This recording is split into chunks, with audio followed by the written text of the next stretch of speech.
Welcome students. In this particular class we have a mini Java project, and our idea is to change the background color of the web page. And as you all know that every color has a hexadecimal code or an RGB code. So this has been explained, right? Every color has a RGB code, or we use the hexadecimal, right? So the idea is to use the code, either the RGB code or hexadecimal code, to actually generate the color variations. Now, this is done using a button click, but before we could go on to understanding how exactly we can change the color, there is a very important concept we need to know. That is, how could we use the math.random function to generate random numbers, because only from the generation or generating these random numbers we would be able to get that variation in colors. Otherwise it's not going to be possible. So in this project there are two main components that ought to be understood. First, how are we going to generate the random numbers? That's the first thing. Now it is imperative to understand, when you use the random function, it will only give in values between 0 and 1. So that would mean the values that we are getting is going to be a fractional value. Now we have to get that fractional value and convert it into a value which has two parts, that is the integral part and the fractional part. In other words, what I'm saying is that the number that is coming out will have only a decimal component. Say it would look like 0.9567, something of that nature. And we will have to change it into a number that has an integral part. When I say integral part, it will have a number like 122.7345. So 0.7345 is the decimal component and 1 to 4 is the integral component. So we need to do that.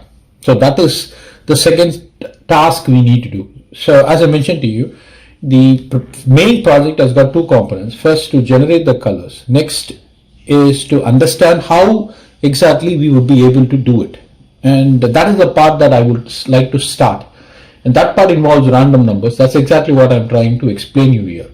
So as you can see, when we use the math.random function, it will generate numbers between 0 and 1. We will take that number happily and then we will convert it into a quantity which has integral part and a decimal part, and then we will use another function which is called as the flow function to drop the decimal part and extract only the integral part.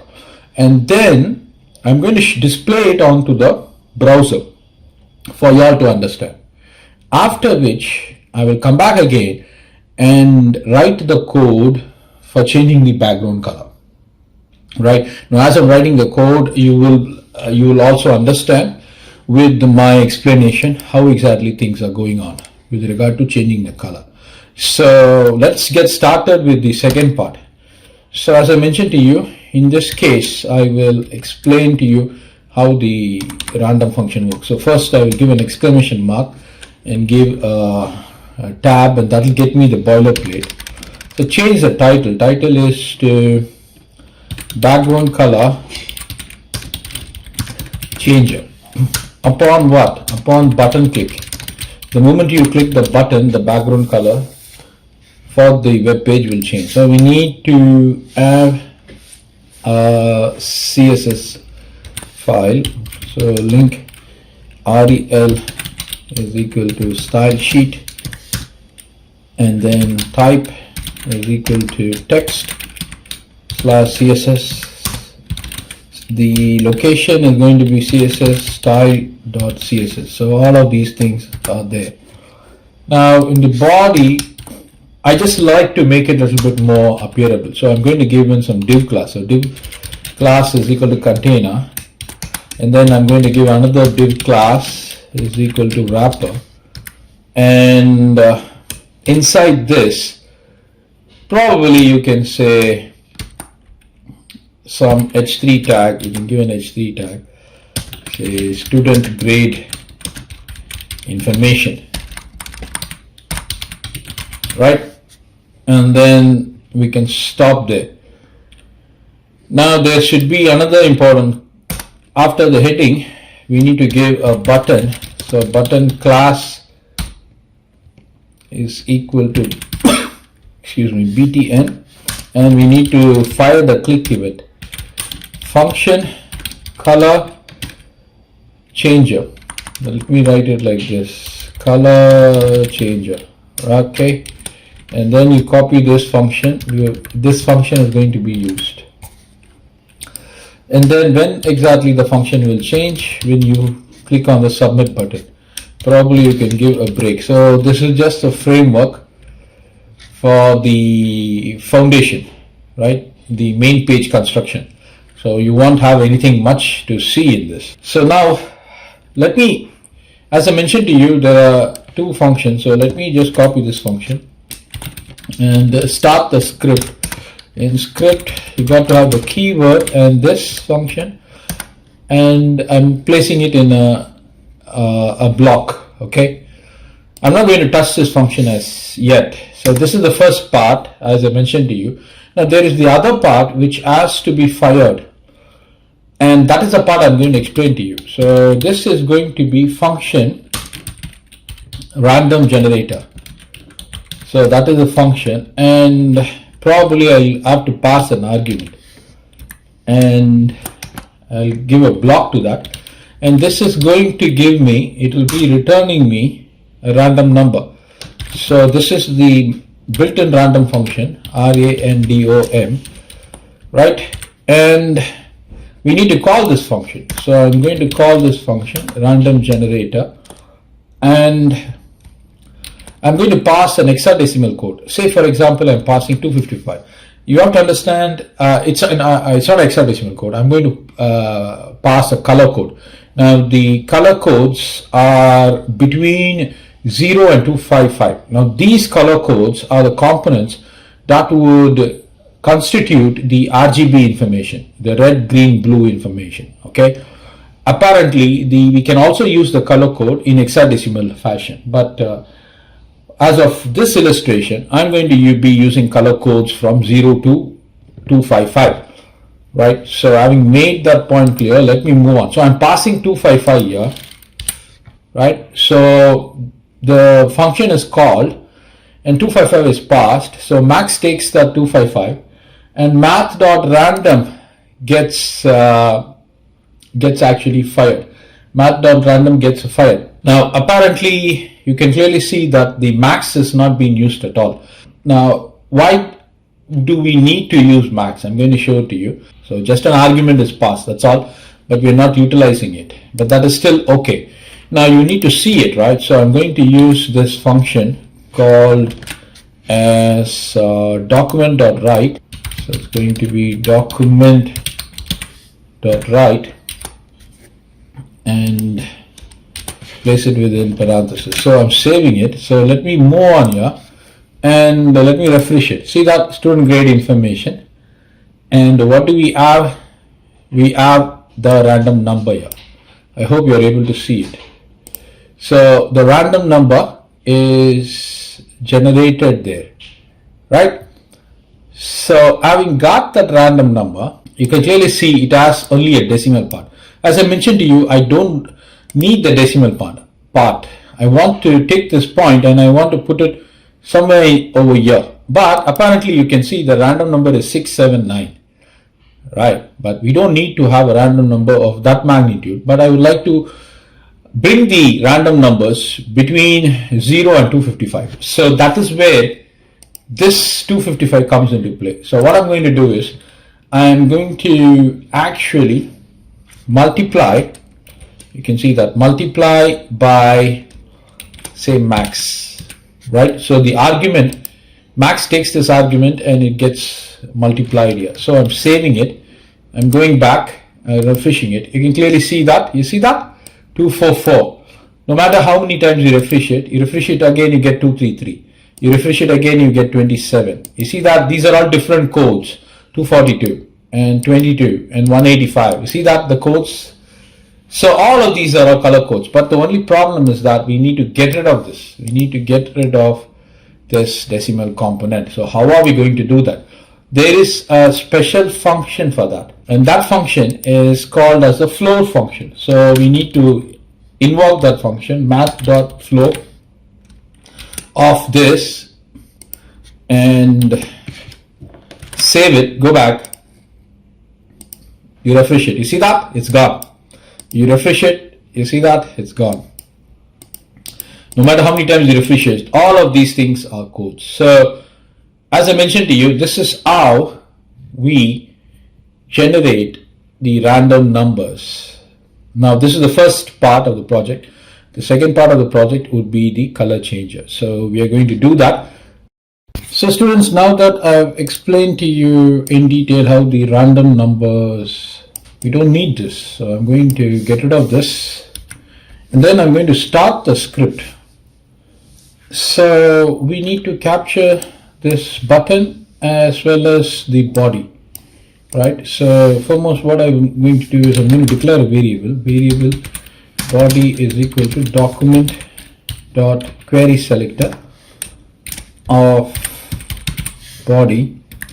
You need to do that, and then variable the button class button is equal to document dot query selector.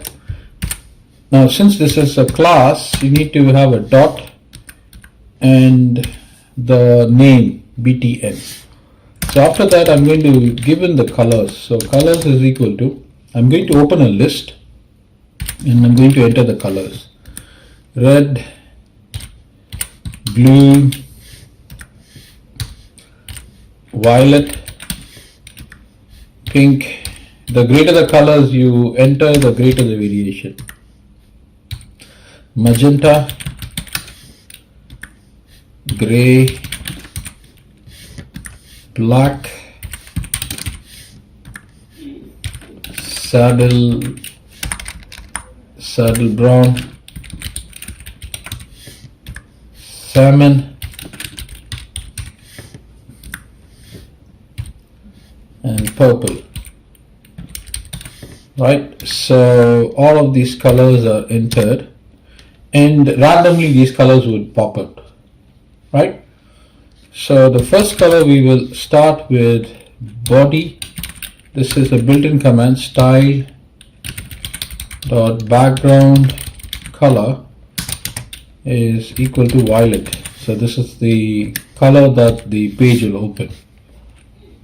So after this, we need to call the function, right? So the function is called using the button click. So button dot add event listener. Okay, TENER, add event listener. And how exactly this method is called?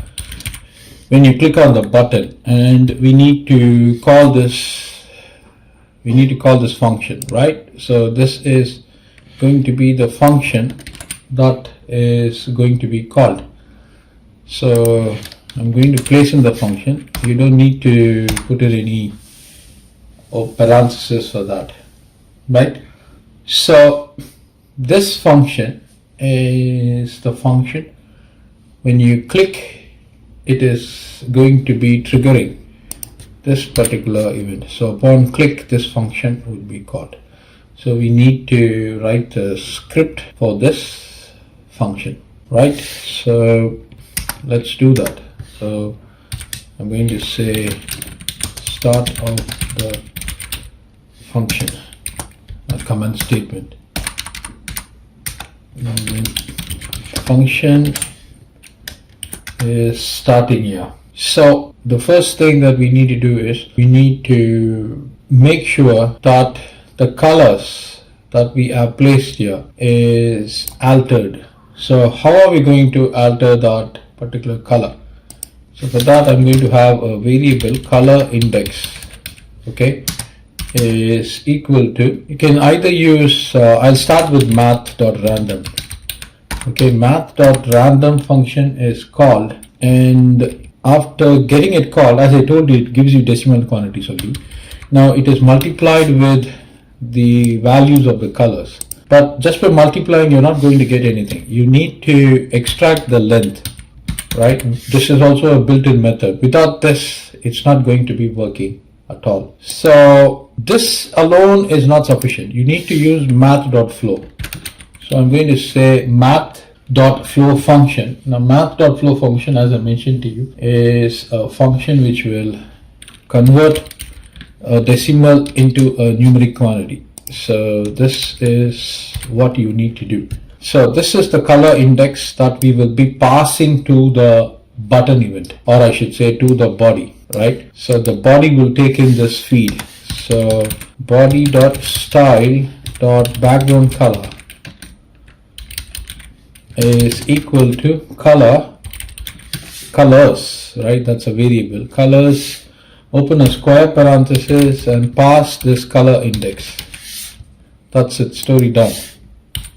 And that is the end. So you can save it and go back to the page and refresh it. So you can clearly see violet is a color that we have sent it as a default color. So the heading is present, and this is the button. So as I mentioned to you, we can design all these things. So click on this button, the color will change. You see that, the first color, and then you click on it again the color changes. This is the third color.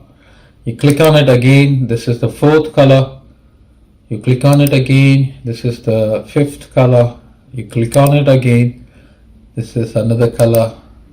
And then the number of colors, so you get another new colors. Okay, this is another color, and then it goes on, right?